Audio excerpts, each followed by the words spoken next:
Champions trophy चल रही है और आज जो है वो बड़ा इंटरेस्टिंग मैच हुआ है अफगानिस्तान वर्सेस ऑस्ट्रेलिया का।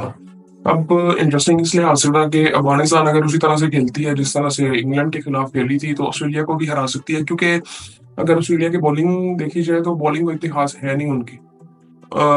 और ओवरऑल आई थिंक मैच बड़ा जबरदस्त हुआ था। अफगानिस्तान ने पहले बैटिंग की और शुरू में फिर उनके जो ओपनर है गुरबाज वो आउट हो गए थे। और पहले आई थिंक स्कोर कार्ड देख लेते हैं, फिर उसके बाद बात करते हैं। गुरबाज की अगर बात करें तो गुरबाज साहब 0 पे आउट हो गए थे, जो कि आई थिंक मुझे ना अलार्मिंग भी लगता है। मुझे वैसे ये बिल्कुल पसंद नहीं है कि आप 10 मैचों में से एक मैचों में परफॉर्म करो। I don't like that basically कि आपको कुछ ना कुछ कंट्रीब्यूशन आई थिंक करनी चाहिए। ये कॉन्सेप्ट आज के दौर में ना बिल्कुल ही मुझे फजूल लगती है कि जी मुझे बस एक तरह की बैटिंग आती है और मैं उसके अलावा खेल ही नहीं सकता। मैं पर्सनली इस चीज को पसंद करता नहीं हूँ वैसे, लेकिन आई थिंक अभी सूट कर रहे हैं उनकी टीम को, तो आई थिंक इसलिए वो साथ चल भी रहे हैं। इब्राहिम जादरान उन्होंने 22 रन बनाए। पिछली इनिंग इनकी बड़ी जबरदस्त थी, 170 रन की इनिंग इन्होंने खेली थी। इस बार नीचे से आके सदीकुल्ला अटल जो है उन्होंने 85 रन की इनिंग खेली, तकरीबन रन बोल था, 90 का स्ट्राइक रेट था। और रहमत शाह इन्होंने भी एक मैच में अच्छी इनिंग खेली थी, उन्होंने 12 रन बनाए। फिर हशमतुल्लाह शाहिदी 20 रन और 50 बॉलें इन्होंने खेलनी। ये थोड़ा सा मुझे लगा कि यार ये कुछ ज्यादा है। इनको थोड़ा सा देखना चाहिए कि स्ट्राइक रेट ना उस टाइम पे करनी चाहिए थी। अब इनका हो ये रहा था कि इनकी विकेटें साथ साथ गिर रही थी, लेकिन किसी हद तक कह सकते हैं कि इनका जो स्कोर कार्ड है ना वो चलता जा रहा था, जिसकी वजह से ये जो टोटल इन्होंने किया वहां तक पहुंच सके। वरना आई थिंक एक टाइम पे लग रहा था कि शायद ये 200 भी ना कर सके। एक टाइम पे लग रहा था शायद ये 300 भी कर ले, फिर एक टाइम पे लगा कि 200 भी नहीं कर सकते, 7 आउट हो गए थे। फिर एक पार्टनरशिप लगती है, उमर जहीन जी से आगे स्कोर करते हैं। अजमतुल्लाह उमर जहीन ने 67 रन बनाए 63 बॉलों में, और ये भी स्ट्राइक रेट उन्होंने बाद में अपना ठीक किया था, जिसकी वजह से फिर 273 रन हुए थे। नीचे जाके राशिद खान ने 19 रन बनाए। नबी आउट हो गए थे जल्दी, गुलबदीन नायब भी जल्दी आउट हो गए थे। 37 एक्स्ट्रा, ये अलार्मिंग है मेरे लिए कि ऑस्ट्रेलिया की टीम, आप बॉलिंग से यहाँ से अंदाजा लगा सकते हैं आप। 37 एक्स्ट्रा है, 17 वाइड्स है, 15 एलबीज है, और 15 एलबीज या लेग बायज है, और 5 बाइस के हैं, 5 बाइस के हैं, और 15 एलबीज के आई थिंक। तो ऐसा कुछ है यार यहाँ पे, अभी क्लियरली पता नहीं चल रहा। कहने का मतलब है 37 एक्स्ट्रा आई थिंक। ये किसी मैंने इस टूर्नामेंट की अगर बात करें तो मेरे ख्याल से सबसे ज्यादा होगा। पहली विकेट जो थी इनकी वो 3 रन में गिरी, दूसरी 70 पे, तीसरी 91 पे, चौथी फिर 159 पे, फिर 176 पे, छठी 182 पे, फिर सातवीं 199 पे। जब वो गिर गई ना तो फिर वहां से लग रहा था कि शायद ये अब ये क्लैप्स कर गए हैं तो ये खत्म हो जाएगी यहाँ पे इनिंग। फिर आठवीं 235 पे गिरती है। फिर राशिद खान आउट होते हैं 272 पे, नोवा आउट होता है। और अब यहाँ पे जो एक चीज ये है ना, 272 पे वो आउट होते हैं, फिर उसके बाद 273 पे आखिरी विकेट गिरती है। इसी तरह से ये सूरत हाल चली। अब किसी हद तक अफगानिस्तान ने एक अच्छा रोल कर लिया था, बट यहाँ पे देखना यह था कि जो मतलब ऑस्ट्रेलिया की स्ट्रॉन्ग साइड क्या थी, वो बैटिंग थी उनकी, जो कि आई थिंक उन्होंने स्टार्ट जिस तरह से कर लिया था वो बड़ा जबरदस्त था। उससे पहले बात करते हैं ऑस्ट्रेलिया की बॉलिंग की। ऑस्ट्रेलिया की बॉलिंग की अगर बात करें तो स्पेंसर जॉनसन ने 10 ओवरों में 49 रन दिए, 2 आउट किए उन्होंने। बेन वॉशियस ने 9 ओवरों में 47 रन, 3 आउट किए। नेथन एलिस ने 10 ओवरों में 60 रन, 1 आउट। आदम जेप्पा ने 2 आउट किए 8 ओवरों में 48 रन देके। ग्लेन मैक्सवेल ने 6 ओवरों में 28 रन देके 1 आउट किया। 7 ओवरों में 21 रन देके मैथ्यू शॉर्ट ने आउट कोई नहीं किया।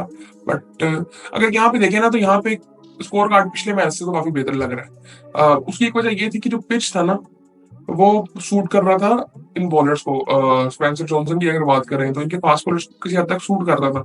और ऑपोजिशन की भी अगर बात करें तो अफगानिस्तान थी, जो कि अपनी स्पिन बॉलिंग के लिए जानी जाती है, बैटिंग के लिए नहीं। जो कि आई थिंक बैटिंग करना उनके लिए जरूरी होता है अच्छी, जो कि उन्होंने पिछले मैच में की थी और वो मैच जीते थे। खैर इन्होंने 273 रन बना दिए, तो यहाँ पे थोड़ा चैलेंजिंग लग रहा था फिर भी कि मतलब चैलेंज कर सकता है अफगानिस्तान इनको।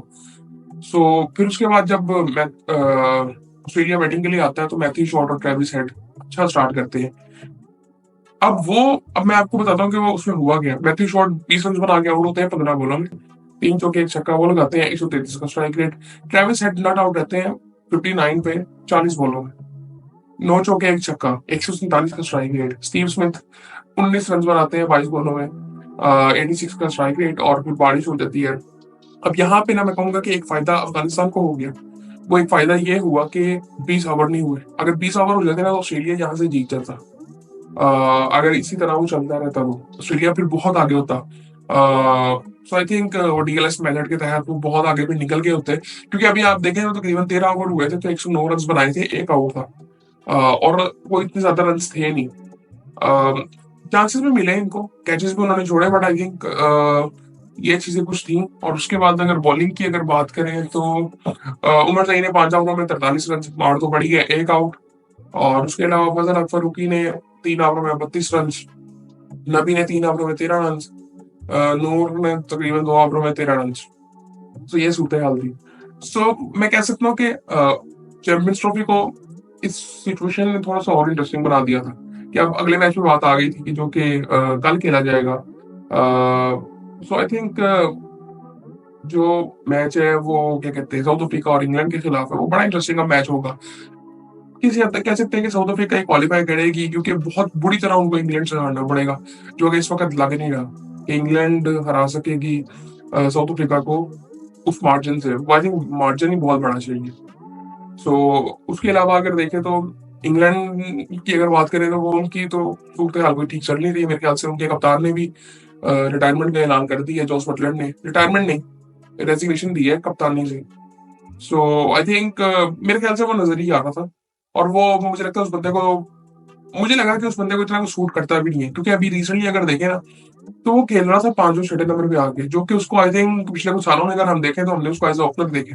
उससे पहले वो खेलता रहा 5 और 6 नंबर पे, बट वो सूट जो ओपनिंग की जो स्लॉट है उसको ज्यादा सूट करती है। सो अब आई थिंक देखने वाला होगी ये बात कि आने वाले टाइम में उनका कप्तान कौन होता है।